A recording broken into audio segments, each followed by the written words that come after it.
When you're sparring with a staff, you'll frequently find your staff getting caught up on one side of your opponent. Either you've hit them, or they've blocked it, or it's coming into more of a clinch situation, but either way, your staff is stuck there. What are you going to do about it? Yeah, staffs are kind of fucking terrifying. There's a few things you can do. Some people prefer just to keep it like it is and just go into tree chopping mode and just keep hacking from that side of the body. That's totally legit. A more varied approach is to move the staff around, be able to hit from multiple angles, forehands and backhands. I'm going to give you two methods to do this and a system to train this. First, we've got the vertical method. So after striking, say if I'm coming in from a forehanded strike, my staff is stuck on this side and I want to be able to move it over here. It comes vertically to your opposite shoulder. So if I'm striking from the right, you're going to take it to your left shoulder. If I'm striking from the left, you're going to take it to your right shoulder.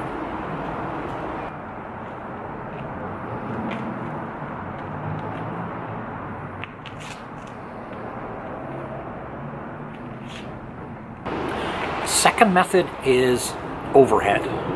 So again, if I'm striking in from the right, in the vertical method we move to the opposite shoulder, and this one we're going to go to the near shoulder. So if I'm striking from the right, I go to my right shoulder. If I'm striking from my left, it goes to the left shoulder.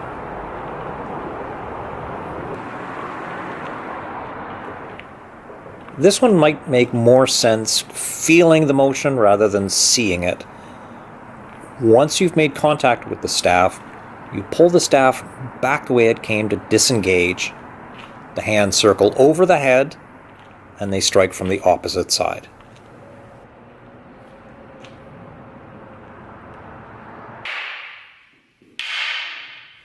Here's the basic method of working with a partner. Your partner has two sticks. You strike and they block, and from that block you disengage and you strike to the other side using either of these two methods. Inherent in these methods, whether you're using the vertical one or the overhead, there are blocks involved that you might not otherwise see unless you're working with a partner.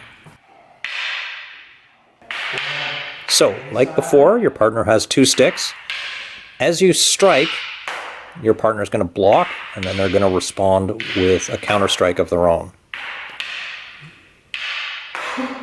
The vertical switch gives you inside and outside blocks.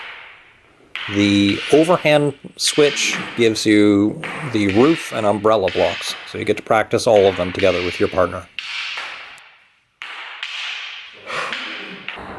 If you watched my video on doing doublette, you'll see some similarities with what we're doing here. And I'm going to leave a link at the end of the video for you to watch that, because I think you'll get a lot out of it. To recap, doublette is a series of forehanded strikes or backhanded strikes delivered in an overlapping manner, so the strikes keep coming from the same side. In that video on doublette, I talked about how to fake out an opponent, and basically it's using the overhand and the vertical switches. So now we're going to bring it all together and integrate both sides of that.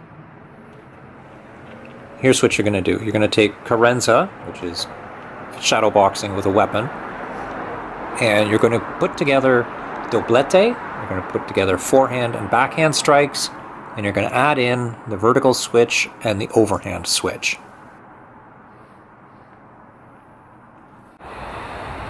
There you go, friends. Two methods to get more out of your staff sparring practice, depending on solo and training with a partner. As mentioned earlier, I'm going to leave this video on doublette, which pairs very nicely with everything, and the algorithm is going to give you this video to watch.